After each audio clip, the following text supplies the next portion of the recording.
Mr. Commissioner, dear colleagues, distinguished guests, may I ask the panel members take the seats and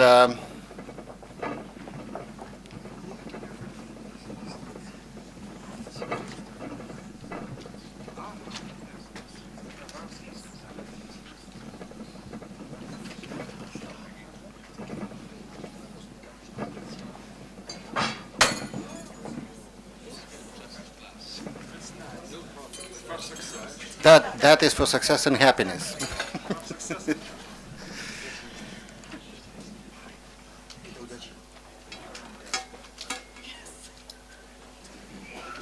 Honorable Commissioner, Excellencies, Ministers, distinguished colleagues, our journey of 2 days discussions is coming to the close.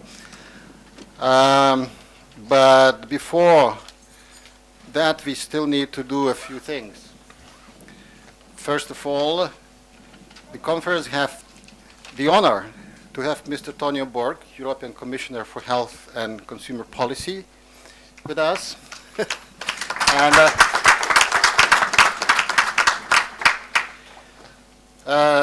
so there is no need. Let me to extend warmest welcome on behalf of all of you. And second, before inviting Mr. Commissioner for his closing speech, as per program that we have here, may I invite Monika Kosinska, Secretary General of European Public Health Alliance, to present summary of your comments, distinguished participants, Vilnius declaration, as was agreed yesterday at the opening session. I believe it will also be of interest to Mr. Commissioner to hear what, in fact, you proposed. Monika, floor is yours.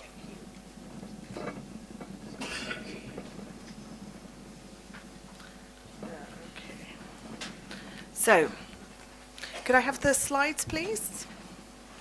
So you are now being handed out. I'm delighted. Can someone turn the presentation on? I don't know who I'm looking at. Where's the technical support? I have a survey results. I know. So I'm delighted to say that the document that you have in front of you is the consolidated version with all of the comments that we have received. Thank you very much for your input, both in responding to the survey as well as to the actual substantive comments. We received an impressive amount. And before I go into some of the changes and the details, I just want to give you a little bit of a feel from the survey. So when the slides come up, you will see that we had 140 responses. So thank you for everybody who responded to the electronic survey and the survey in person, which is a good proportion of the delegates that we have in the room. There's a 95% confidence with a plus or minus 8% margin of error. So of the results that I would like to show you as soon as we have the slides. You have them on that side and we don't have them here. Someone's turned it off. Okay. That's all right. Well, I'm going to keep going and describe them. So about a third of the respondents were from the policy and communications, which is not surprising, 21% from research, 14% from NGOs, including patients, and the rest, including government and so on and others. So it's a good representation of who we have in the room. And in response to the first question, those of you that can see those slides around the corner, our speakers can all see them in front of us, we can see that there was a strong agreement to the statements in our declaration. And actually, this was reflected throughout the majority of the questions, which was quite important. It meant that when I was amending the text after the deadline shut today, I had to bear in mind that actually there was a strong support for the text as it stood. And the only one that created a differentiation was statement regarding fiscal measures, which is very important. So the fiscal measure point around interventions on food, so food high in salt, sugar and fat. There were concerns from amongst you that this was going to increase inequalities and affect marginal populations. So we had a very good suggestion for reformulating that point, which is the one that you have in front of you. Can we see it? Well, just about. So you can see it's wiggly as opposed to in a straight line. So universal access to high quality services, huge agreement.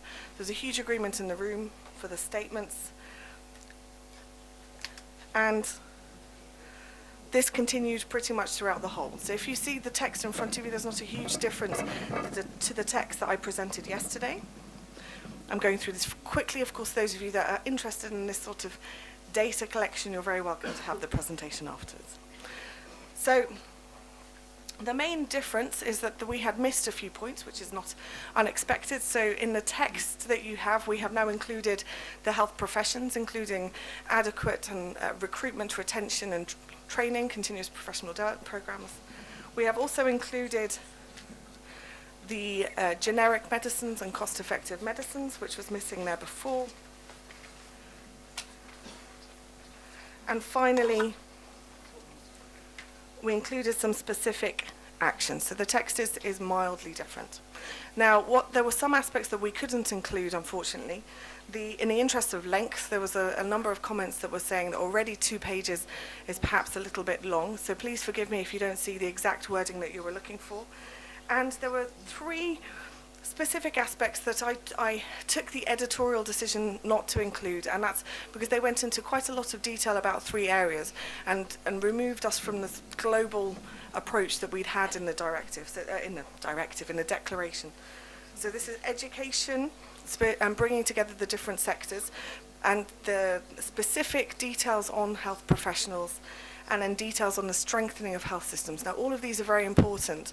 And this takes me to the other aspects which I didn't include, which is the number of you listed some specific EU level actions which you felt should be repeated in a declaration. And again, due to length and also the global nature of what's in that text, I didn't include that, but I do think that both of these elements leaves us still room, and perhaps that as a community, as a stakeholder community, we should consider taking this work further forward and perhaps looking at a policy document on some of these issues.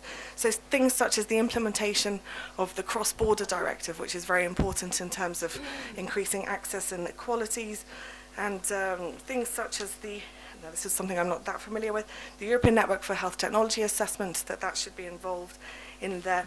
Perhaps a new strategy for health and all policies, or a separate EU level strategy from health and all policies, and the role that impact assessment and health impact assessment should play in broader policy making. So these are not all there, but I wanted to mention them because they are, of course, relevant in the context of us having Commissioner Borge here. And thank you very much for all your hard work and contribution for what is a fantastic text. Thank you.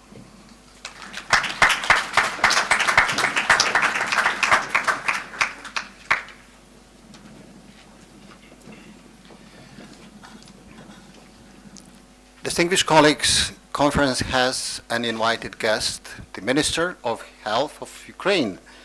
May I ask now, Madam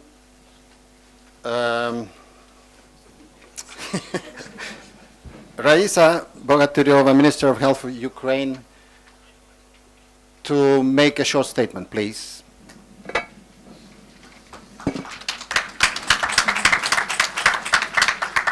Уважаемые председатели, уважаемые коллеги, прежде всего хочу от души поблагодарить наших литовских коллег и особенно господина министра Андрюкайтиса за предоставленную возможность сегодня плотного и плодотворного сотрудничества и общения с вами и возможности выступить.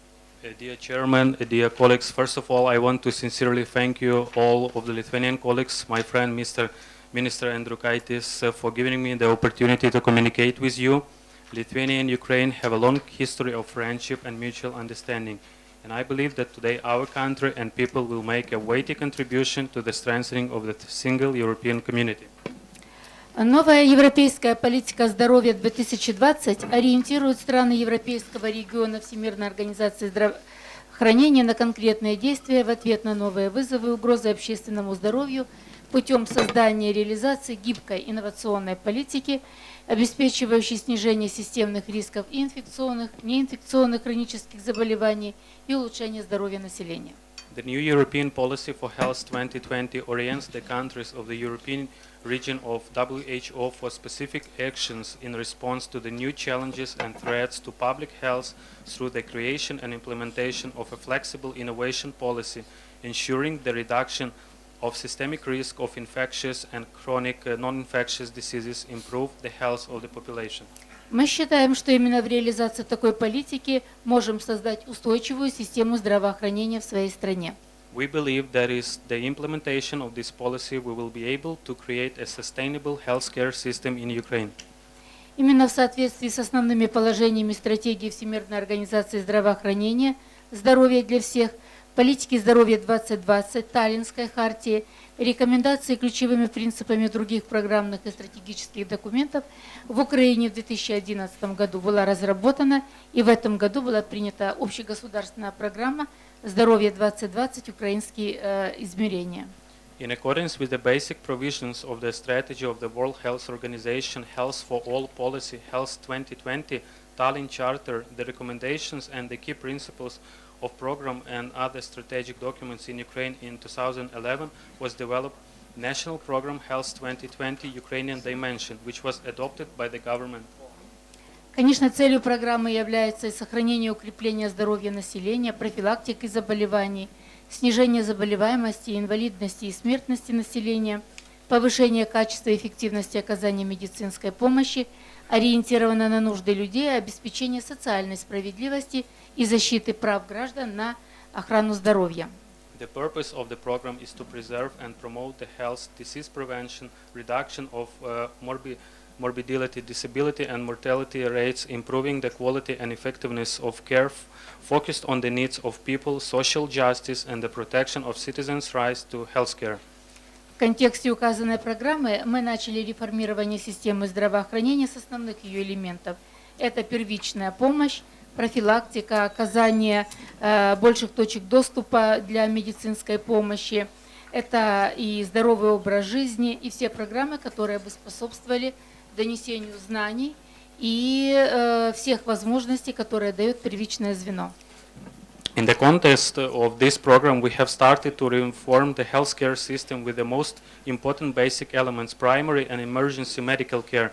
We expect the implementation of this first phase on the reform will create the condition for further modernization of secondary and tertiary health care.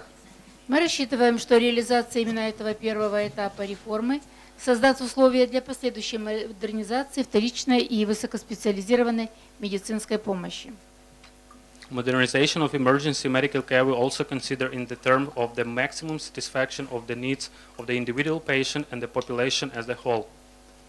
Мы понимаем, что модернизация стационарного сектора потребует значительных финансовых ресурсов, организационных усилий, что чрезвычайно важной политической стабильности.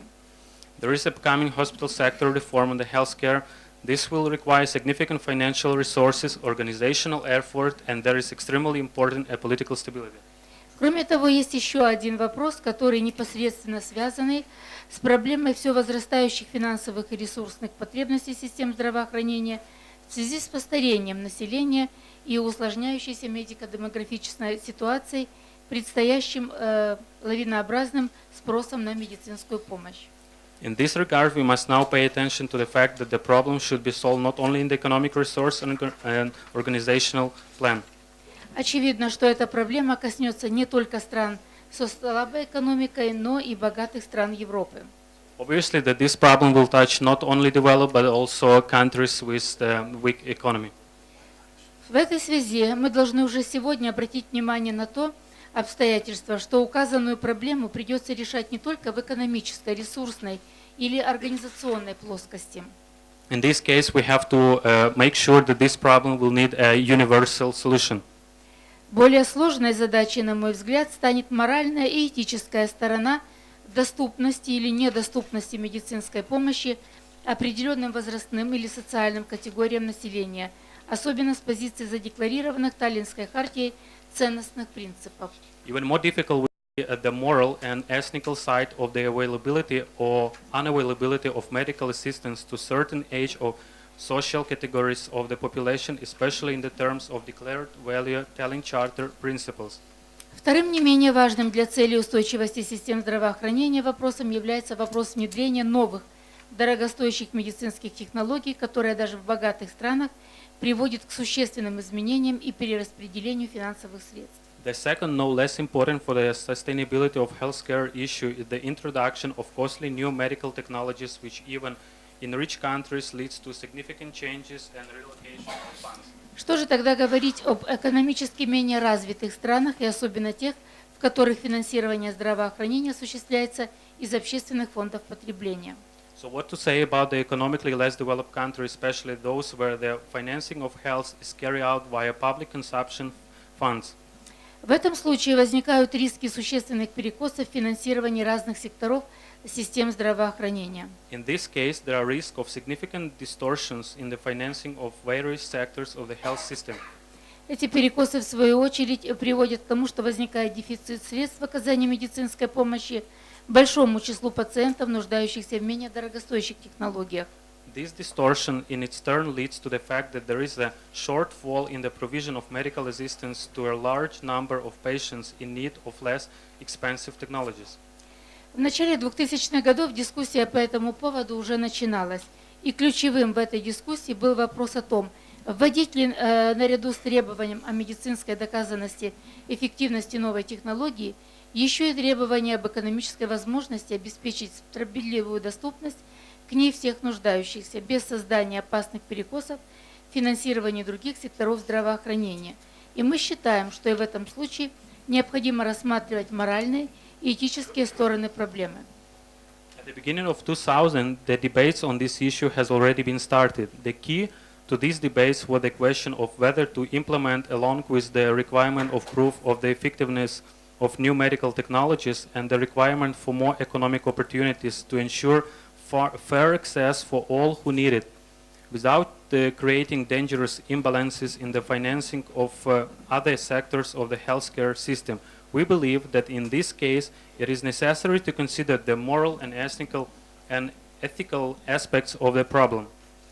Кроме того, мы считаем с тех же позиций, о которых мы рассматриваем проблему внедрения в здравоохранение новых дорогостоящих медицинских технологий, следует рассматривать и проблему финансирования и реализацию целевых программ профилактики и лечения социально значимых заболеваний и медицинской помощи определенным группам населения. In addition, we believe that the same position from which we consider the problem of the introduction of a new healthcare cost medical technologies should be taken into consideration, and the problem of financing and implementation of target programs for the prevention and treatment of socially significant diseases and medical assistance to certain groups of population.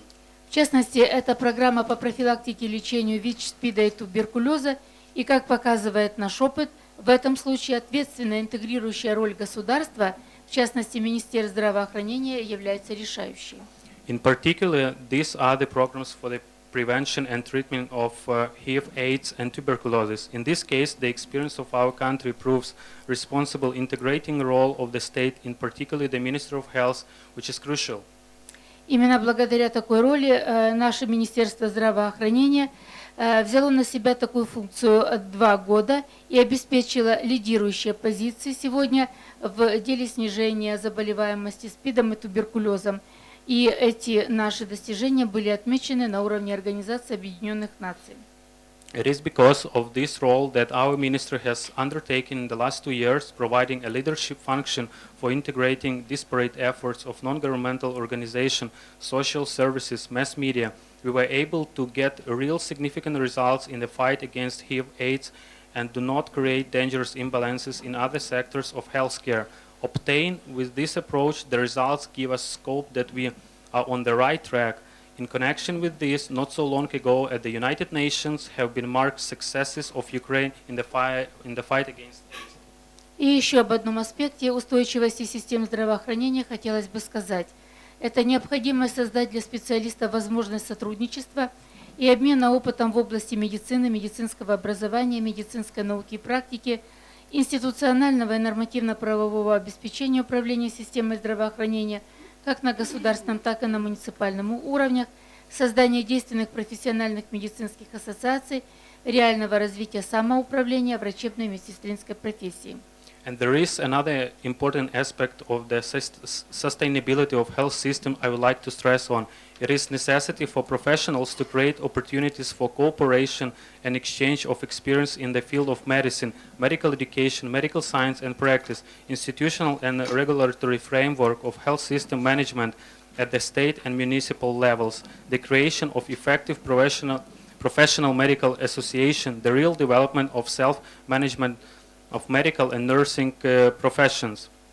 Это и возможности в такой важной сфере человеческой деятельности, как медицина и медицинская профессия, важны для нас не только с профессиональной точки зрения. These features in such an important area of human activity as medicine and the medical profession are important to us not only from a professional point of view. Мы убеждены, что здоровье как высшая человеческая ценность должны достигаться и измеряться не только в детерминантах социальных, экономических и ресурсных, и прежде всего относиться к здоровью и достигать лучшего здоровья следует исходя из гуманитарных позиций, через образование, просвещение, науку, культуру и духовность. We believe that the health is the supreme human value must be achieved and measured not only in the determinants of social, economic and resources ones. First of all, refer to the health and achieve better health should be based on humanitarian positions through education, science, culture and spirituality. Мы надеемся, что именно такие наши усилия по формированию у людей, особенно у подрастающего поколения, новых ценностей, ориентированных на здоровье и здоровый образ жизни, на новые перспективные мотивации и цели, окажут решающее влияние на улучшение состояния общественного здоровья в ближайшие 20-30 лет. We hope that our efforts to build amongst the people, especially the younger generation, the new values that focus on health and healthy lifestyle, new perspective of motivation and purpose will have a decisive influence on the improvement of public health in the next 20-30 years. Одновременно мы полагаемся не только на свои силы, но и поддержку наших партнеров на международном уровне, важнейшим из которых является Всемирная организация здравоохранения. И в этой связи я хотела бы большую благодарность выразить региональному бюро ВОЗ и лично госпоже Жужане Якоб. At the same time, we don't only rely upon our efforts, but also looking for support from our partners at the international level, the most important of which is World Health Organization. In this regard, our gratitude we want to express to the WHO Regional Office for Europe and personally Ms. Zuzana Jakub. Я хочу также поблагодарить всех своих европейских коллег за помощь, которую мы получаем, и возможность делиться своими практиками. Besides, I want to thank all of our European colleagues for the help that we receive as a result of your communication and exploration of your Благодарю practices. за внимание. Thank you for attention.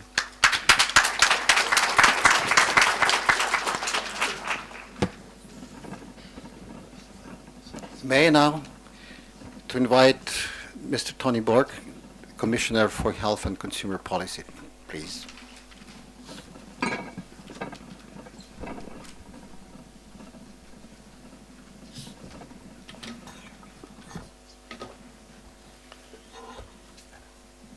Ministers, ladies and gentlemen, it is a pleasure to be here with you today for the closing plenary. After all good things have to come to a close, even Health Forum, and therefore it is my pleasure to be present here with you for this closing plenary of the Health Forum on sustainable health systems for inclusive growth in Europe. But first of all, I would like to thank our host, Minister Andriukaitis, who during these past 6 months of the Lithuanian presidency has touched on two important issues as presidency conferences. I was here last month to discuss mental health, which should never become the Cinderella of the health systems.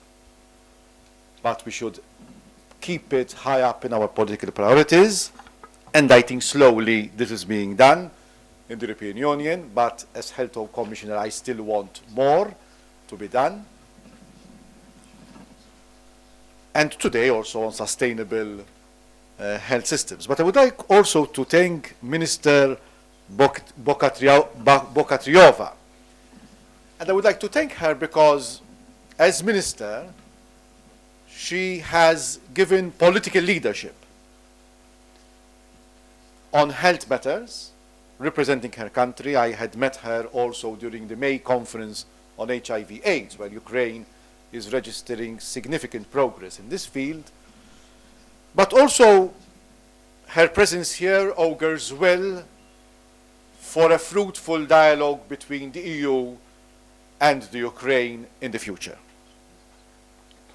And of course, on health matters, as Commissioner, I shall do my very best to not to help Ukraine, because that sounds paternalistic and perhaps politically incorrect, but to enter into a dialogue with Ukraine so that in Ukraine's interest and in the EU's interest would have more cooperation in health-related issues. This plenary has drafted the Vilnius Declaration. And I must say that this declaration is a crowning document on some of the important work undertaken by the Lithuanian presidency towards more sustainable health systems. Now, recently in Berlin, there was the World Health Summit.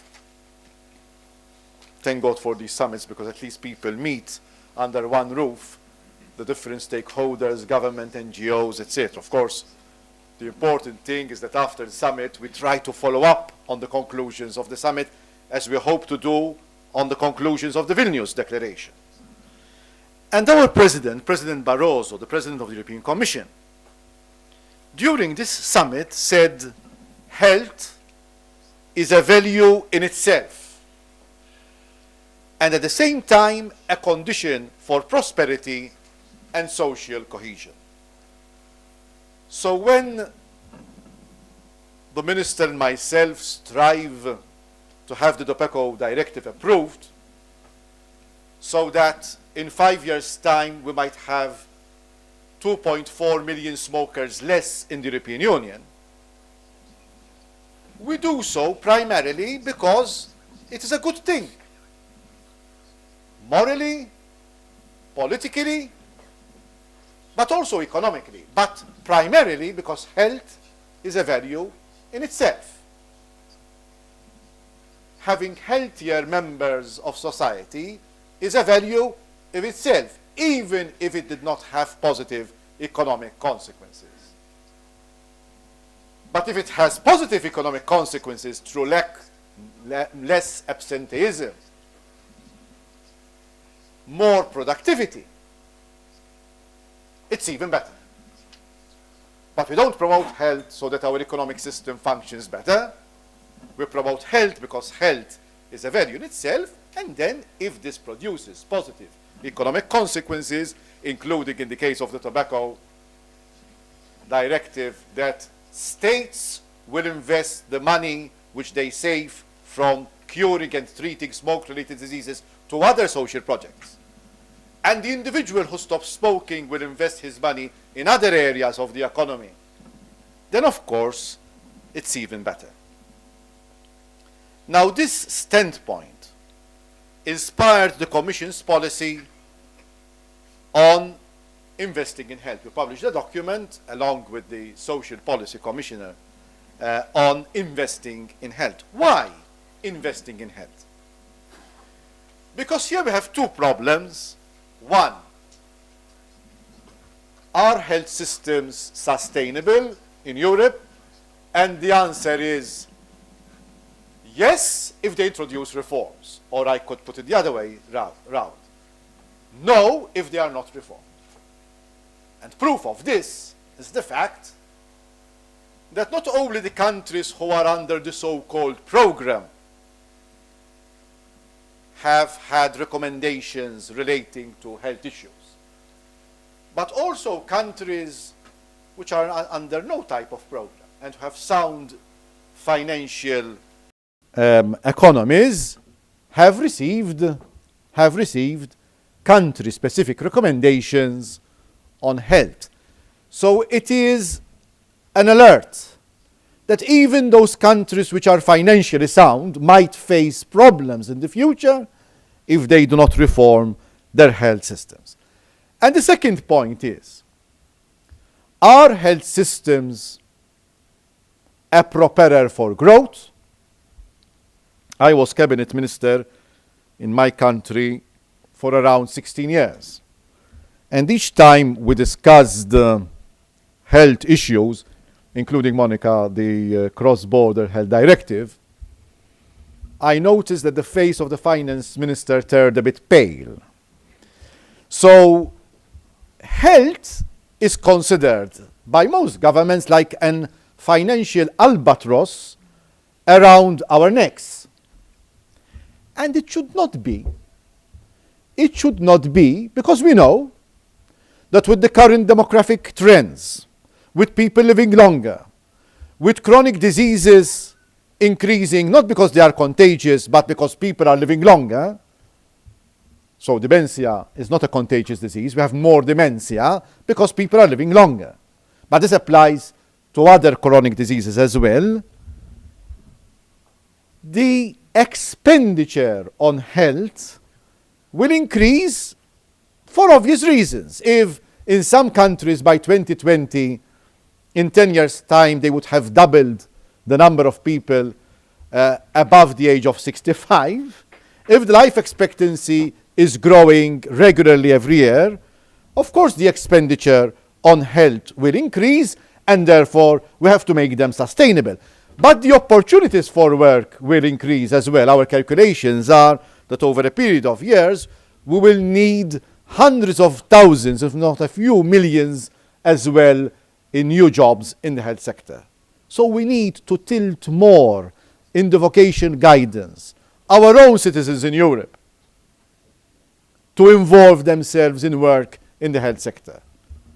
So at the same time that we have high youth unemployment rates all over Europe, at the same time we need to fill these vacancies in the future in the health sector. So the Commission's investing in health approach establishes health as part of the Europe 2020 agenda, which aims to deliver smart, sustainable, and inclusive growth. And indeed, health and health systems have a major role to play in delivering this agenda. And to achieve the Europe 2020 targets, the Commission has set up a yearly cycle of economic policy coordination called the European Semester. And each year, the Commission analyzes Member States' programs of economic and structural reforms and provides each state member with the so-called country-specific recommendations. Now, on health, in 2013, we adopted recommendations on health for 11 member states out of 28. And these recommendations seek to improve health systems. And in particular, they encourage better use of public resources and making healthcare more focused on improving people's access to healthcare, more focused on community care near people and less focused on hospitals. And here, may I open a bracket on e-health, which is the buzzword in health circles. It is the buzzword. What is important is that it does not remain only a buzzword. And we set up a network on e-health, which is producing results. One of the results is some guidelines on having common data to include in electronic medical records, so that it does not happen that each member state will have in Europe 28 different electronic medical records which would not be interoperable. But there are already concrete examples. I will mention a few, and please excuse me if I omit others. But e-health, even on a micro level, can make a difference. When we were in Ireland Minister, remember, on the question of e-health, they introduced a very simple system, which exists not only in Ireland but in other countries as well. Sending an SMS to outpatients to remind them of their appointment at hospital. Such a simple measure which reduced the non-show, the absence of outpatients missing their appointments by about 15 to 20%, which calculated in euros meant hundreds of thousands, if not millions of euros. Or I can take the example of e-prescription in a number of countries, Greece included, which in spite of its financial problems succeeded with the help of Sweden in introducing e-prescription, saving millions of euros as regards the expenditure on pharmaceuticals.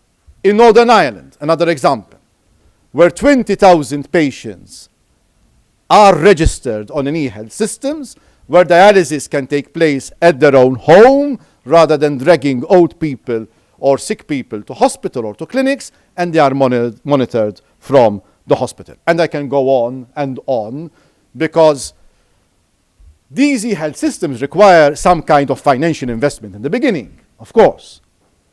And in these times of economic crisis, it is important to tell finance ministers, but this will save money. Anything you propose now, you have to propose it with the background, this will save money. Give me money so that I will save money.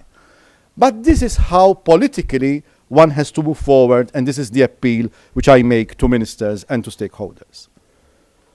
So we have other tools also at our disposal towards achieving socially inclusive health systems reform.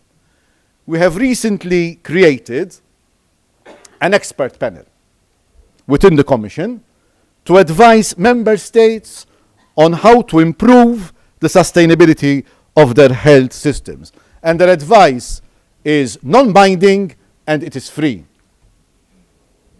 And in addition, the Commission supports a reflection process with the member states on issues including health system performance assessment and integration of care. Furthermore, the Commission has brought together a wide range of stakeholders in the European Innovation Partnership on Active and Healthy Aging to develop innovative solutions to improve both the life of older citizens and the performance of health systems. And I would like to do more, but as you know, in matters of health, there is a strong sense of subsidiarity in the treaties, to the extent that, as the Minister knows, the health ministers meet only twice a year in the European Union to take decisions, while the agriculture ministers meet every month and the foreign ministers meet every month. But these are the treaties. I'm not saying this to wash my hands of the problems. There are things which the Commission can do, and those things which the Commission can do, it will do. And European, I should also, by the way, mention health technology assessment, which contributes to sustainable healthcare systems by fostering appropriate and cost-effective use of new technologies. Now, European cooperation in this area provides important added value to member states. Of course, where subsidiarity is strong, I have to be very careful to promote only what is added value. For example, reusing clinical assessments already undertaken by another member state can avoid duplication of efforts, generate savings, and increase the quality of results. And this is why the Commission supports cooperation between health technology assessment agency through a dedicated joint action and a new network of national authorities responsible for health technology assessment. And collectively, all of these tools encourage knowledge building and greater cooperation between member states. Of course, to do this, member states need money to invest in health.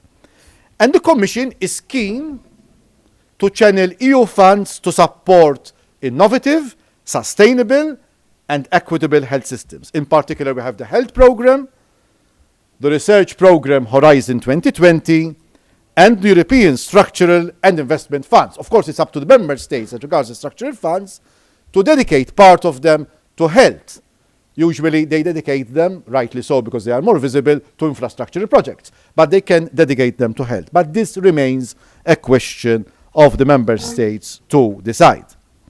Let me now quickly turn to some of the lessons learned in relation to what makes health systems sustainable.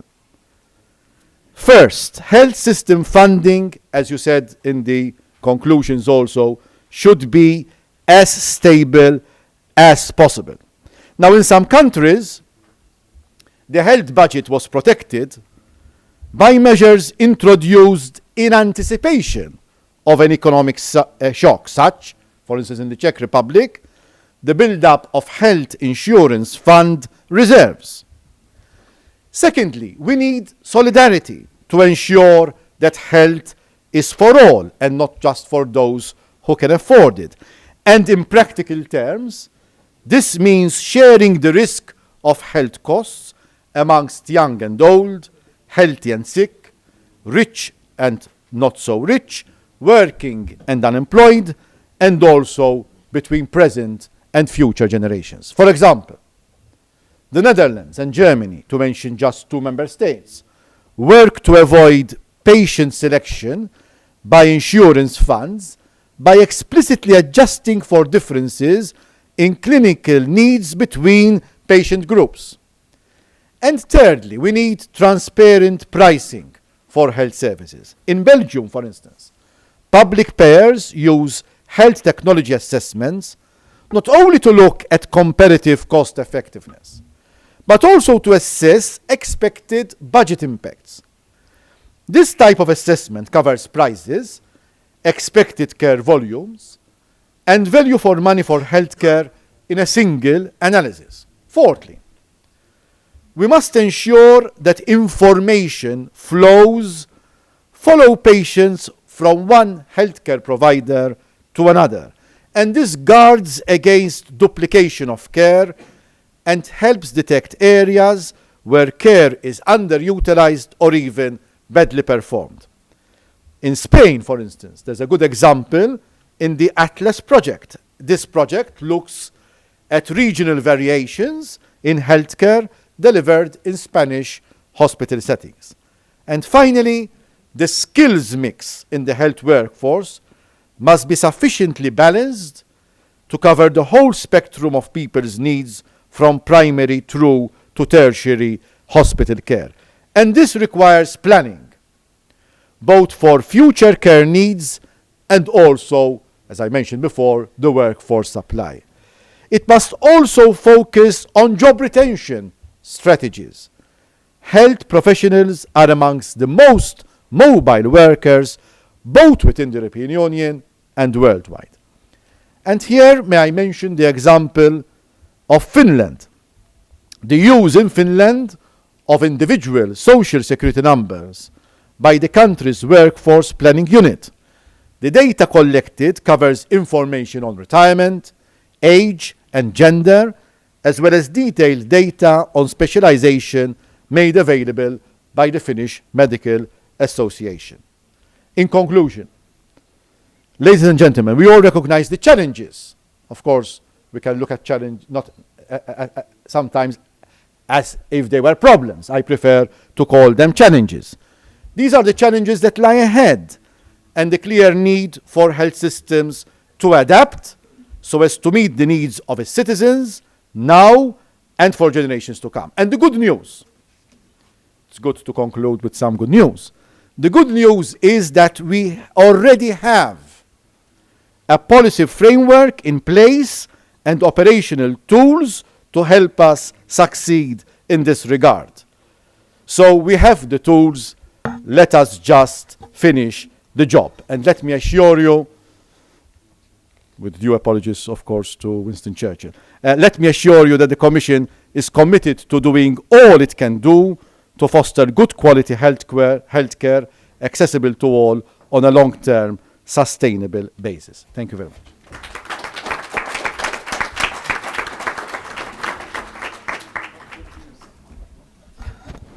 Mr. Commissioner, thank you very much indeed for your very inspiring closing speech. And may I now to pass the moderator function to Monica.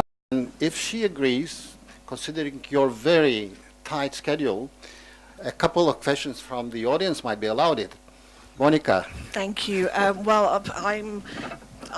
delighted to open the floor. Can you hear me? Can you hear me now? Yep. So we do have time for a couple of questions. So if unfortunately the Commissioner has a plane to catch, and we're very lucky to have had him here for his very concrete and very useful start for our plenary discussions this afternoon. But if there are any burning questions I'm going to give it to the audience first, and then I'm sure the panel has questions if we have time. Is there anyone who would like to come in? It was so clear, Commissioner, that I think we have... Questions will come later. No? Anyone from the panel? Do you have any questions for the Commissioner following that speech? No, it was very... We wish good luck. Yes, indeed. But fortune favors the brave as well. We are joining you on the boat.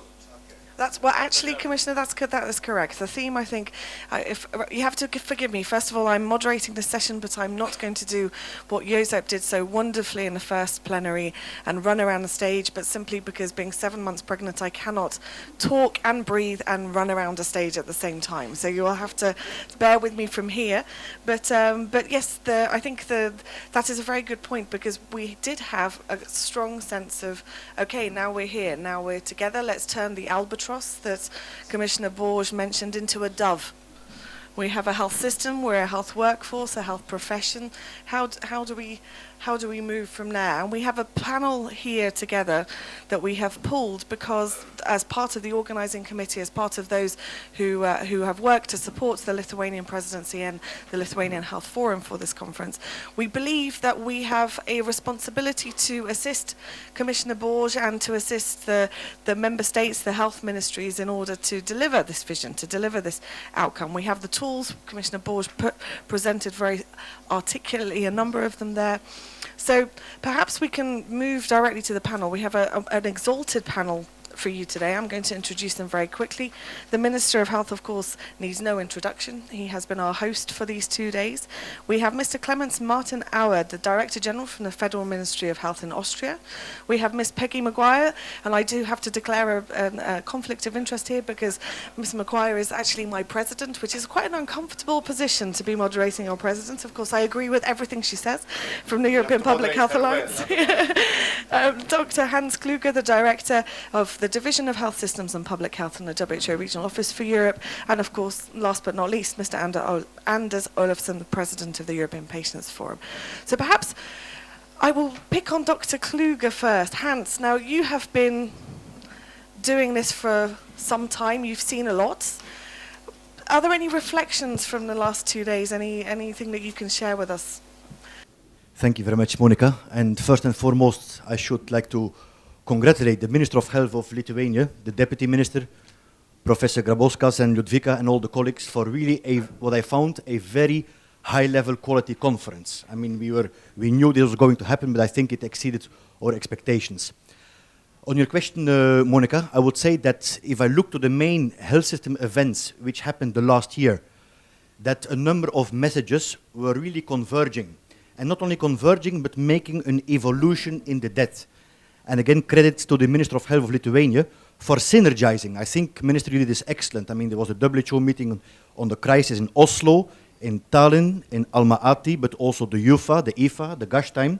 And you really synergized, very nice, culminating in a very powerful Vilnius declaration. So a lot of credit. We think that this is very timely. As the Commissioner was telling, it's time for the action. And the Minister of Health of Ukraine was telling this, that this is now the next years that WHO will assist the member states in implementing the Health 2020, but also the WHO European Action Plan to strengthen public health capacities and services. In the eastern part of the region, thanks to a strong political commitment like ministers of Ukraine, but also in the European Union, where we are also seeing a new leadership. For example, in Greece, where we're collaborating very closely, but also Cyprus, Portugal, and other countries. This brings to the point that we're also getting, I felt this after these 2 days, out of this little bit antagonizing. It's not about public health against healthcare or about prevention will win from the healthcare, right, or the hospitals, or whether it's more important to tackle the health inequalities in the health system or outside the health system. I think we had some excellent presentations there. But it's really towards the continuum of care centered around not only the patient, but the people, speaking about prevention, promotion, and protection, based on the values which were enshrined in the Tallinn Charter, but also the Health 2020, of solidarity, equity, and participation. And there you see WHO was speaking a very similar speech to the commissioner who was putting this forward, and indeed President Barroso was very outspoken at Gastein also on this same values.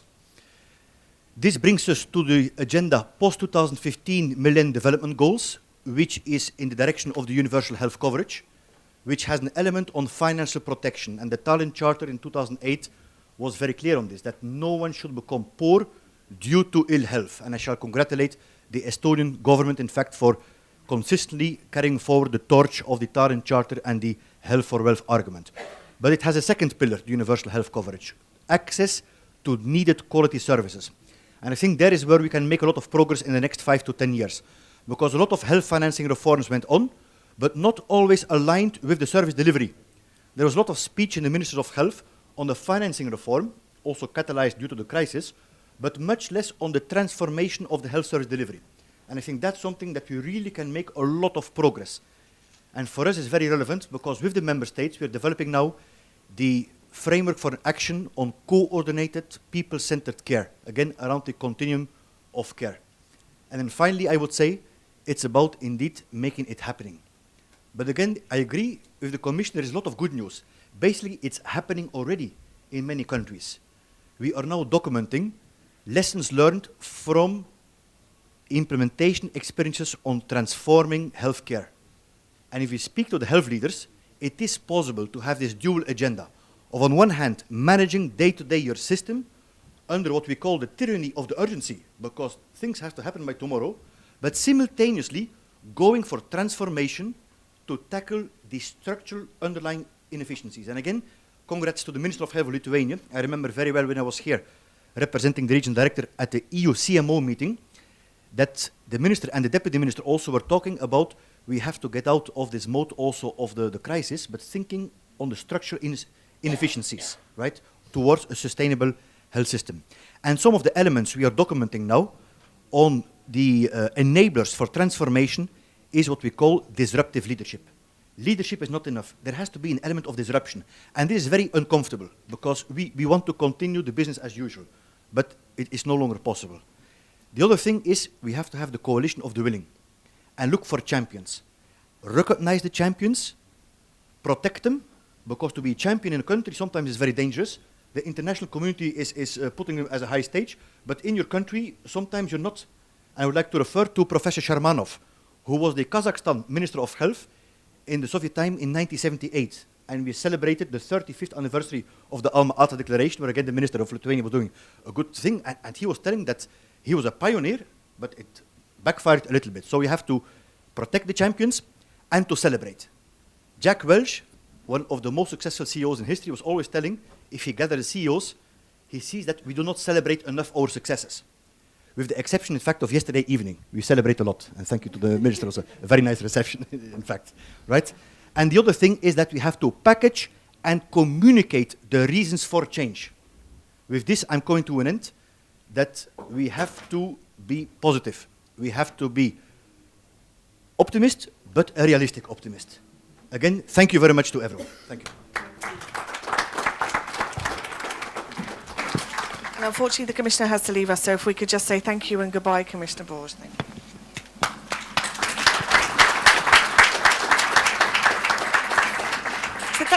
Actually, as the Commissioner's walking out the door, thank you very much for your comments, Hans, because one of the, it doesn't work? Oh, I not, do I need to be a bit closer? Is that better? I'm losing my voice a little bit, which is, can everyone hear me? Shall I, yes? Okay, there's nodding over there, maybe it's just us at the front. You have to concentrate harder.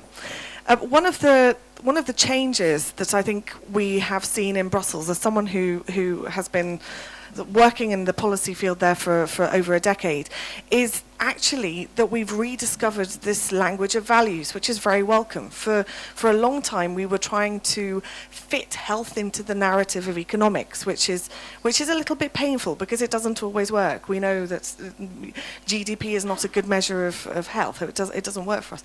And I do think that we need to recognise that the work of the Commissioner here, and also to you, Minister, in your presidency, you made this a very strong element of your leadership, and for us this gives us a strong additional hook to this the gymnastics that we've had to do for the last 5 years or so. So thank you very much for that. And you mentioned patient-centred healthcare systems and this new vision for the way that we're undertaking our reforms. And I wanted to ask Anders to come in here. Is this building future sustainable health systems? Are we there yet in terms of patient-centered care? Yeah, in a way, yes and no to that question. And first, I also would like to join my colleague here to this panel and thanking the congratulations Lithuanian presidency to open the doors forward. So it creates a lot of expectation from our side. I want you to know that. So we will look into that, where we're moving and in what speed we do it. I think coming back to if we are here, if we are ready to change the society, I think we have arguments enough. We learned today that we agree what we need to do, and we also agree that we need to change society and change and make us more effective in the healthcare system so we can save a lot of more money, so we can spend more money. I thought, but you think you're saving it, but by saving it we can spend it. But I think we need to open the door to involve more ministries. I would like to have, to make me really happy today, I would like to have the Ministry of Finance from Lithuania sitting here. Because we need to bring in more ministries, because health is not only health for me as a patient, especially if I have a chronic disease. It affects my whole life, and thereby it affects at least 4 or 5 different ministries, and they have to cooperate. The time where the silos is running and rolling is over. Because if you do an investment somewhere and the gain from that is somewhere else, then that has to be communicated. Otherwise, we will end up doing the same again, all over again. And in doing this, we also have to understand the real implication of being a patient, the real implication of having a chronic disease. And the only one who knows that is a true patient, is the one who has it. It takes one to understand one. And for that, we need patient organizations that are genuinely representing patient, not smart think tank groups. We need democratic, founded patient organizations that are transparent and where we can put the pressure on also to deliver the real thing. So I think that we can't, if we don't move now, we can't argue and defend that we needed to know something more. The only reason why we are not moving now is that we, for some reason, don't want to move it. And then we need to discuss that. But the things are there, the resources are there, the knowledge is there, and I feel also the willingness is there. So I'm really picking that and taking that with me from Vilnius, that there is a will to do it, and we are here and we are ready to play that from the European patient view. And the declaration which Monica, you have put together very beautifully here, I think this is a very strong document and shows that and gives us a roadmap in a way to hold on our hands when we're moving on. So thank you very much for that, and thank you very much, and congratulations.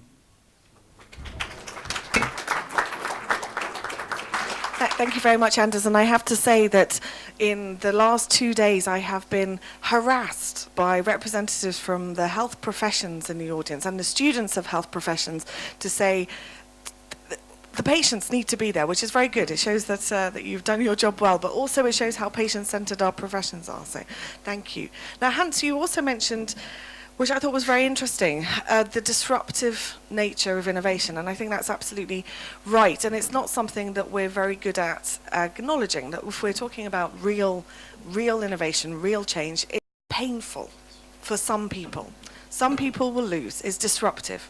Otherwise, we are just tinkering around the edges. So I'm going to ask Clemens. Now, this is something that came up quite strongly, I believe, in Gastein. Is that right? Thank you very much, and Minister, thank you for putting together with the Health Forum this wonderful conference, and I learned a lot, and thank you for also inviting me to this panel, because I'm not as sexy as other people, because I am not, don't have these analytical skills, and I'm not sitting in these glamorous offices of WHO and the European Commission. I'm plowing the dirty field of reality, because I'm together with the patients, of course, and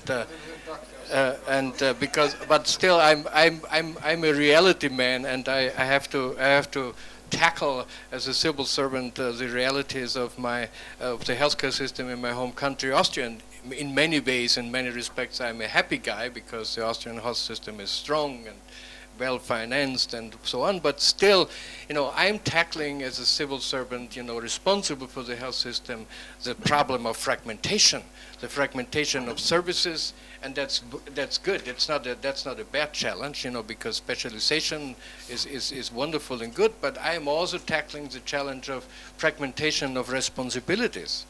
And that's my daily life, because we, as a civil servant, as a member, as a government official, so to say, I'm bound to my legal constraints and my constitutional realities.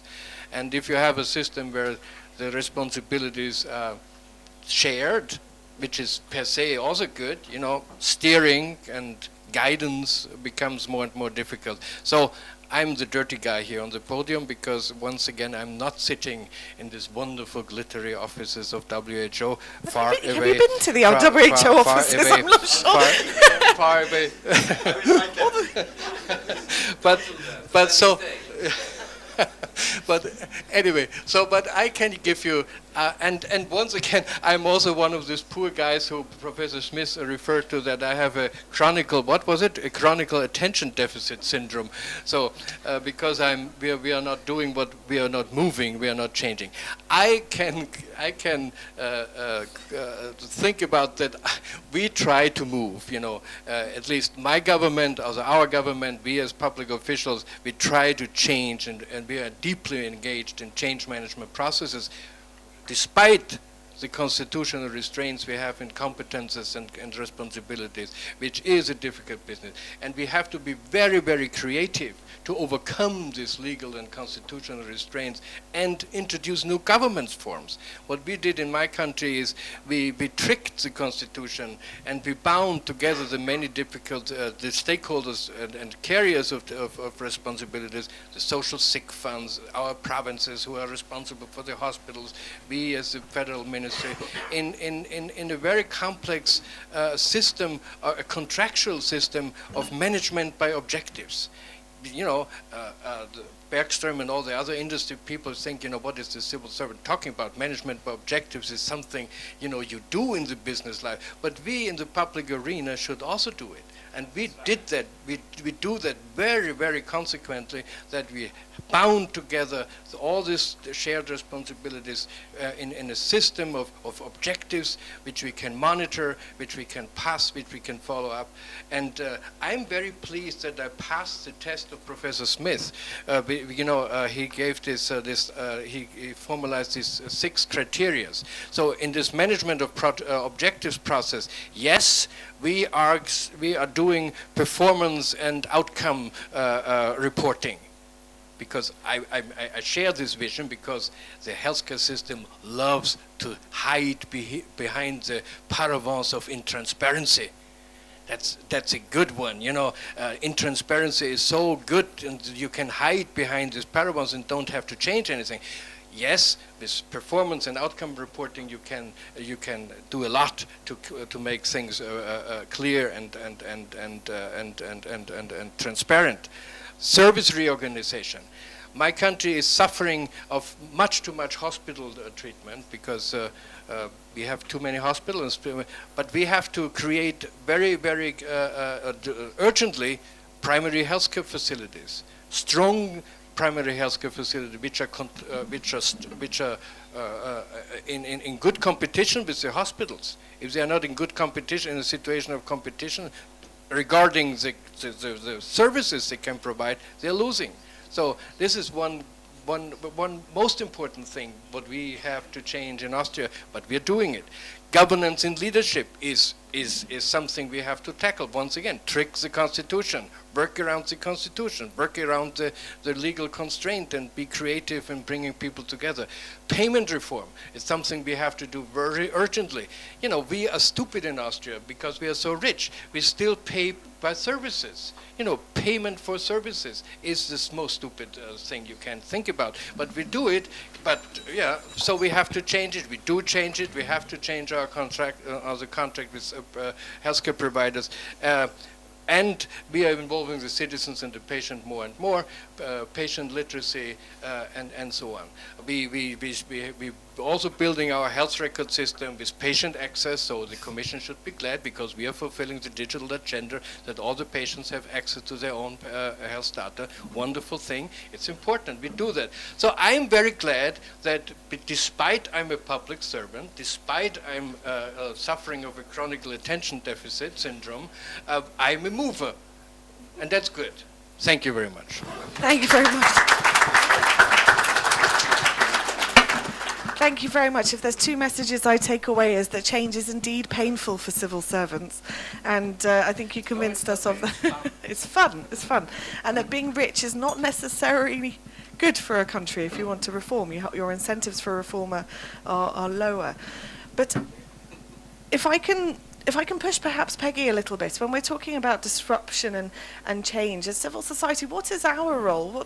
We're quite used to change, we're quite used to not being very rich and having to be flexible and resilient, but what is our role in terms of these big discussions? And well, I suppose to keep it real, as Clement said, I think what you said, Monica, earlier on is that health is a value in itself and that the economy should drive health, not the other way around. And I think that is reality, and we should keep that in mind. I think we're working in civil society, and we know that investment in health is paramount to the future of good health for all population groups within the EU. But I found, and I think we have found in all our organisations, that in time of fiscal downturn, that is the most vulnerable in our society that suffer the most. And if we look at it from a gender perspective, we have to look at what happens to women. For the first time in 20 years, there are more households being led by women than any other time in history. Women are also looking after their younger children and older parents, etc. And also, they make up the majority of the health workforce. And it's in times like this that we have to recognise that there are vulnerable groups, mainly women, that are suffering during this time. And with the ageing population, we have a huge increase in chronic diseases. And this is going to continue unless we invest in health, invest in prevention and in primary and community health care. And if we don't do this, we are not living up to our obligations in civil society, how we're working at a European and national level. But we do have the evidence base, as Anders said. The evidence is there. The problem is we're not translating this evidence into implementation. So this is the next stage. As our Minister has rightly, he's leading the path here now, and he's giving us the opportunity to take away the information and the results and the recommendations from this conference, particularly in our declaration. So we really must all work together. Health impacts everything, and everything impacts health. And so therefore we need to have an integrated approach to healthcare. But who is making decisions? We have to ask ourselves, who, where we're talking about governance, who makes the decisions? And again, we have to have all stakeholders involved in moving forward. And if, for example, civil society is involved in working with the institutions and health professionals and all stakeholders, we have to have the resources to do that, because at the end of the day, we can bring valuable information to the table. But do we have the resources and the skills to actually move forward? As Hans said, we need drivers. We need the champions and the charismatic leaders to lead us all and bring it out and to bring it forward at a European level. And let's keep it real, as Clement said. You know, I think we have to face reality. And I think civil society can actually bring a lot of reality to the table. Absolutely. Thank you. And I do think we started our discussion with the wonderful speech from the Minister, where we had a very concrete example from the HIV and AIDS community and the progress that was made in the Ukraine by involving civil society and the patient groups. And I think that the fact that the Lithuanian presidency has been so inclusive in this process has been a I don't want to say breath of fresh air because we've seen it before, but it's a very important part of the discussion. So, which brings me to our final speaker on the panel. Minister, thank you very much for having us here. Would you like to add your comments to our discussion? Of course. Oh, of course. Okay. Dear ministers, dear colleagues, thank you very much indeed for those 2 beautiful days. I think this Vilnius Health Forum conference is, of course, it's the 3rd one, and probably it will become as a certain tradition of future regional or even European cooperation. It's very important to stress this. Let me congratulate you with the adoption of Vilnius Declaration and with the beginning of closer cooperation between Vilnius and other health forums such as Gastein or Tallinn forums or maybe Kiev forum. It will be very nice to look in the future and to be invited to Kiev. We have to recognize that collaboration between the countries and regions is crucial due to the important role that health plays in various sectors, including economy and foreign policy of our countries. You know, today we see foreign policy element. We look on Vilnius summit and see good news when we think about our future perspective. Regional effort in these fields should be continued and strengthened using the potential of international cooperation of international organizations, particularly World Health Organization, especially European Regional Bureau, and of course European Union and Regional Cooperation Framework. This is particularly important dealing with today's health challenges such as increasing burden of communicable and non-communicable chronic diseases or uncertainties related to them. Of course, global health threats, financial pressure on health systems, aging of population, etc., etc. The examples of importance of such intersectorial and international cooperation have been stressed also in this conference discussions. We all know good practice, practical example of legal framework of such cooperation. You know, namely WHO framework, Tobacco Convention, and number of other examples could be provided. Lithuania attaches great importance to this cooperation, and we seek to be active partners for searching of new forms of further cooperation in health field. One of the possibilities is also to use different existing broader frameworks such as Nordic Dimension, which will start to in Friday. And of course Baltic Sea regional cooperation, EU Eastern Partnership and others. I would like to congratulate Ukrainian Health Minister in this forum and express hope that we would develop closer cooperation involving Ukraine and other Eastern Partnership countries, especially after foreseen Eastern Partnership Big Summit in Vilnius at the end of November.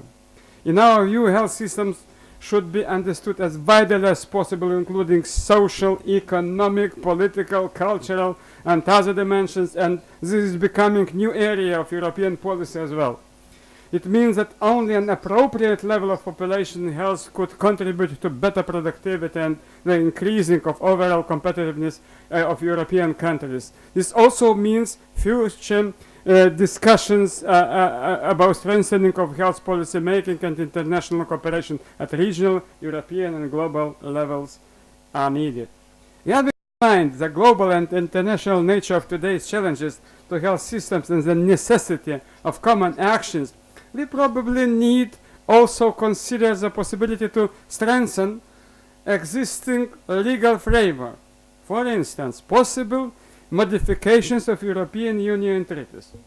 It's my old idea.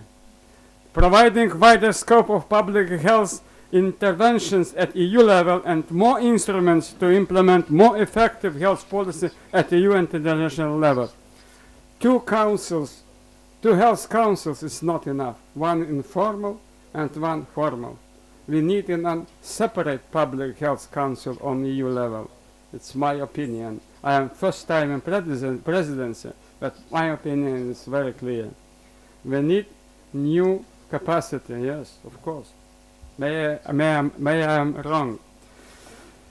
Of course, we have certain possibilities of EU action foreseen as also in Lisbon Treaty, but they are not sufficient. If we would like to have common response to the global public health challenges mentioned in this forum, we need to apply not only national but also international instruments of modern evidence-based health policy making. I hope that after this conference we need to consider further ways how health in all policies, reduction of health inequalities and solidarity principles could be implemented, and how we can move on using also different models of regional and European cooperation and looking the best practice cooperation example in health field at regional and international level. The Vilnius and the other health forums, as well as different international organizations, could be the best promoters of this development. Thank you very much indeed for this kind 2 days.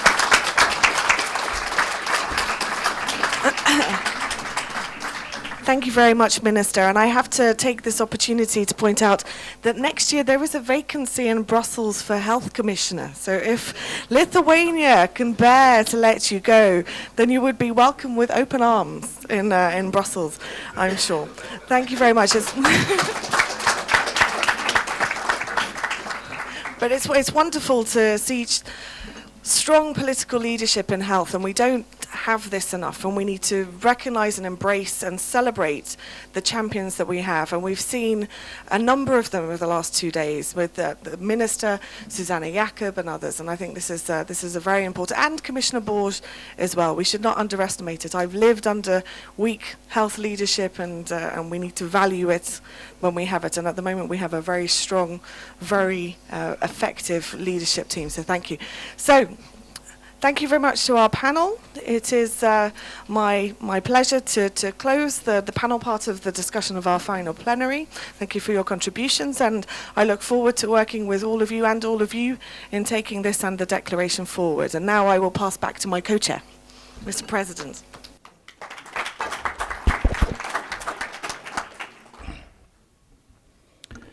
Thank you very much. We have heard from many speakers a very clear support to the declaration. But for the sake of the protocol of this conference, I think this is my duty to ask the conference whether are you ready to endorse this declaration? Are there any objections?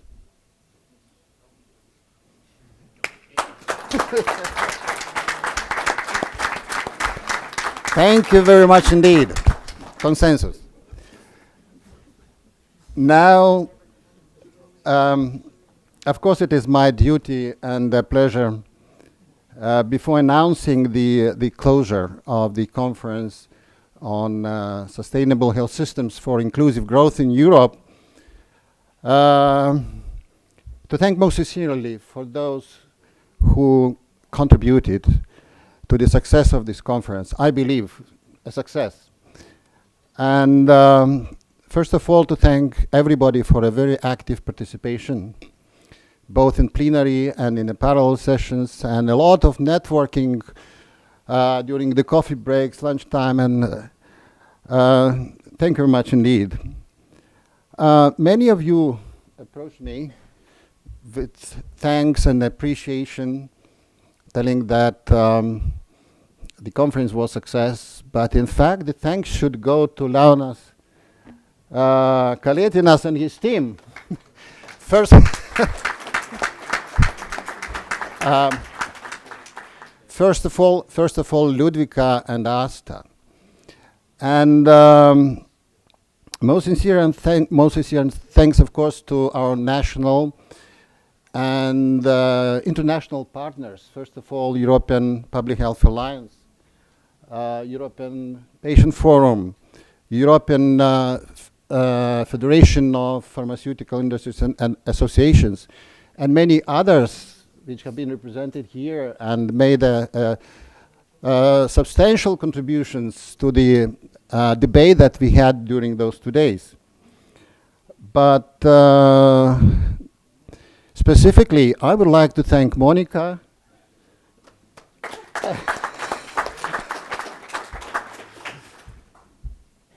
She really is a very, very brave lady to come such a long way to Lithuania, to the place where we usually have cold enough here, some snow. So thanks a lot for coming. And of course, Joseph Figueiras. He has gone, yeah, because the flying times do not allow to stay until the end of the conference. And last but not least, of course, thank you very much for Lithuanian Medical Association who volunteered to help here, including, I think, a very strong statements to Monica to keep in mind possibly for future type of inclusion of our young generation into a type of the debate that we have here, because that's the future of Europe. And I could continue with that list of thanks, but of course the time in fact is very ripe to say that I declare that Vilnius conference on sustainable health systems for inclusive growth in Europe, which was held in collaboration with the World Health Organization, and thanks to all those who took part here and many times before that, and of course under the auspices of the Lithuanian presidency of the Council of the European Union, I declare that this conference is closed. So may I yeah.